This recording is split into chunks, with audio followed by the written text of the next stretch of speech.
এত সুন্দর গোল্ড লকেট কিভাবে তৈরি হয়েছে আজকের ভিডিওতে তোমাদেরকে সেটাই দেখাচ্ছি আমি। দেখো কিছু কিছু ডাই হাতে বানানো হয়েছে, আর বেশি ডাই তো তোমার মেশিনে কাটতে দেওয়া হয়েছে অন্য জায়গায়। তো দেখো উঁচু উঁচু দেখছো কালো মতো, এগুলো এটা তো আগে মম বলে, তো সেটা অনেকে জানো, যারা জানো নি তাদেরকেই আমি বলছি।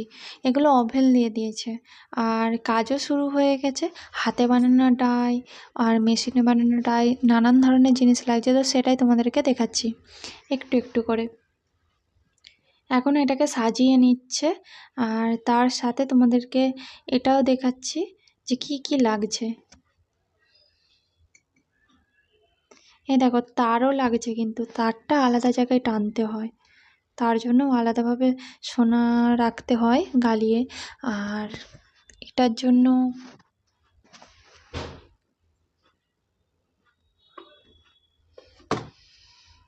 কত সুন্দর সাজাচ্ছে দেখো।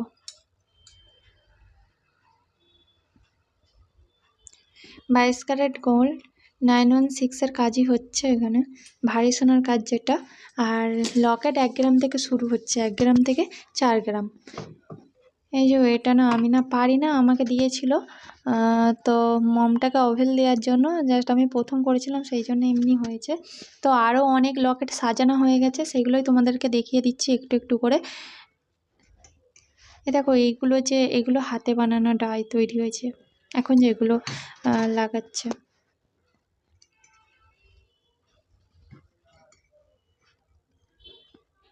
সুন্দর করে সাজিয়ে নিচ্ছে।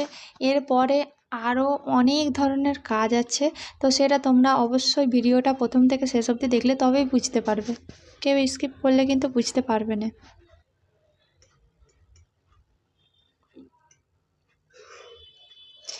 ডাই কম পড়ে গেছিলো, দিয়ে ডাই আরও কাটতে হয়েছিল, তাই ওটাকে আবার সাফ করতে হয় তবে পরিষ্কার হয়। দেখো কালো কালো ওই জন্য।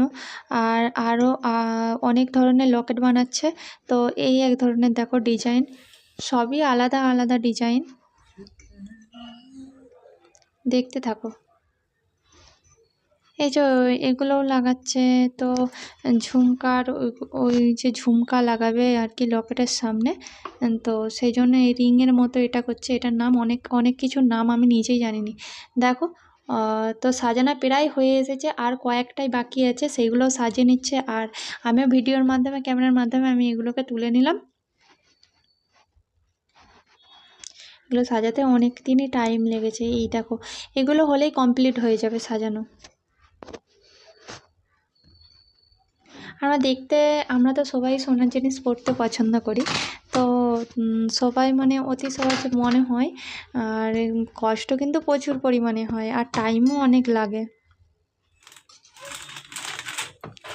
এখন প্যারিস দেওয়া হয়ে যাবে, আর প্যারিস দিতে হয় যেটা মম বলে ওটার উপর প্যারিস ঢালতে হবে, যেটা ঝালতে হবে, তারপরেই কিন্তু এটা না হলে খুলে খুলে যাবে। আমি নিজেই অনেক কিছু জানিনি, দেখে দেখে আমিও শিখছি। এই দেখো মম দেওয়া হয়ে গেল, এই যে মম দেওয়া কমপ্লিট হয়ে গেল। এরপর শুকাতে দেওয়া হবে, কিছুক্ষণ শুকাতে দেওয়া হয়ে গেছে। এটা উল্টি দেওয়া হয়ে গেছে। এরপর গ্যাসের সাহায্যে একটু ভালো করে শুকনো করে দিচ্ছে, তারপরে তোমার মমটাকে তুলবে, প্যারিসটাকে তুলবে।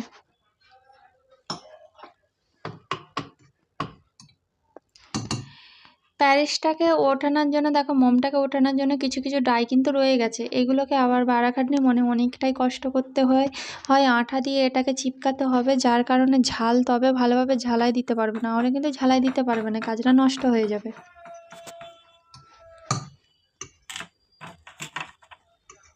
এই দেখো আঠা নিয়ে নিচ্ছে, এই যে আঠার সাহায্যে তোমার ডাইগুলোকে ভালো করে বস করিয়ে নিচ্ছে। এখন দেওয়া হয়ে গেছে, আর একটা একটা করে কিন্তু ঝালাই দিচ্ছে, আবার ঝাল দিতে প্রচুর পরিমাণে টাইম লাগে। ঝালাই হয়ে গেছে এগুলো, এই যে একটা একটা করে তুলে নিচ্ছে, এইভাবে সবগুলোই করে নেবে। দেখো সবগুলো করা হয়ে গেছে, আমি দেখাচ্ছি।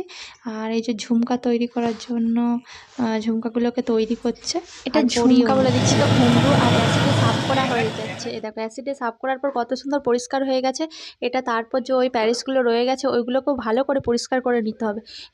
এরপর পরিষ্কার করার পর তোমাদেরকে আমি দেখাবো। তো এইগুলোতে মিনা দেওয়ার জন্য আগে মিনাতে দিয়ে দিবে, তারপর এই দেখো মিনা দিয়ে দিয়েছে। মিনা থেকে নিয়ে আসার পর এই যে পরিষ্কার দিয়ে দিয়েছে, আবার কালো হয়ে গিয়েছিল। তো এরপর পালিশে গিয়েছিল, তো পালিশে দেওয়ার পর কত সুন্দর কাজটা হয়েছে দেখো। আর তো ক্যামেরাটায় কতটা পরিষ্কার এসেছে আমিও ঠিক বুঝতে পারছি না। তো এগুলো 1 গ্রাম, 2.5 গ্রাম, 2 গ্রাম, 3, 4 গ্রাম, আর আমি একটু হাতে করে তোমাদেরকে দেখিয়ে নিলাম। কমেন্ট করে জানাবে কেমন লাগলো।